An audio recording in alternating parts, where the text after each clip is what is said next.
Здравствуйте, дорогие друзья! Вот наконец-то я показываю свой камин, который я делала примерно год назад своими руками. Но сейчас на дворе осень, поэтому я сделала вот такую небольшую выставку осеннюю на каминной полочке. Это искусственные и настоящие тыковки разные, украшения вот такие осенние. Конечно, я всегда хотела камин, как и многие, у себя дома иметь. Ну, конечно, настоящий камин в квартире не получится, поэтому я решила сделать вот такой свечной камин. Покажу поближе. Конечно, жаль, что я не сняла мастер-класс, потому что в то время я даже не думала, что мне это так надо будет. Поэтому фотографии уже такие получились. В итоге, что у меня получилось, вот снимаю то, что уже есть.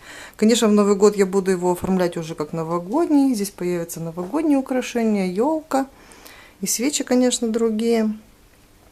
Ну, примерно расскажу, как я его делала. Значит, подсмотрела я в интернете, примерно набросала чертежик, что хочу видеть именно я, то, что мне надо. Ну, конечно, очень хороший материал — это вот такой картон, обычный упаковочный картон, который мы берем от мебели, вот остается, от бытовых приборов, обычный вот такой коричневый картон.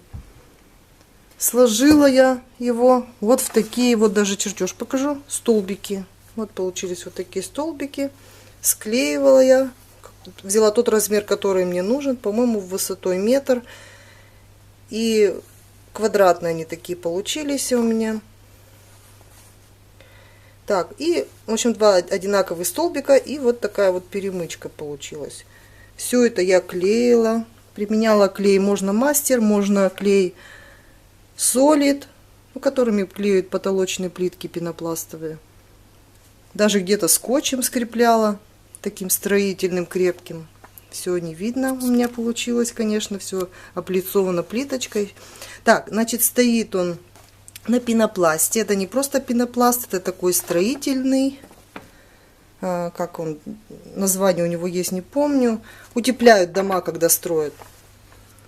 Вот, облицевала я вот такой вот плиткой гипсовой, взяла цвет. Ну, такой теплый мне вот захотелось, желтый, с бежевым, с коричневатыми такими вкраплениями. Плиточка режется легко, обычной ножовкой, все приклеивала, вымеряла. Внутри облицовка — это мозаика, такая зеркально-стеклянная, мелкая.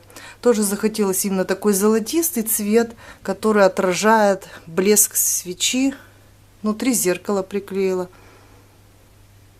без рамы, конечно. Ну а полочка каминная — это обычная доска. Все материалы я покупала в Леруа Мерлен. Мне в последнее время очень нравится этот магазин и своими ценами доступными. И много интересного материала там. Вот такой камин у меня получился. Если будут какие-то вопросы, спрашивайте, кому что интересно. Могу еще более подробно рассказать, как я его делала. Ну, аксессуары к камину, конечно, уже дополнительно покупались. Это вот такая решетка. Она была черная, я ее покрасила в золотой цвет. Потому что черный цвет здесь не очень-то смотрелся. Вот такой камин у меня получился. Всем пока, всем творческих успехов!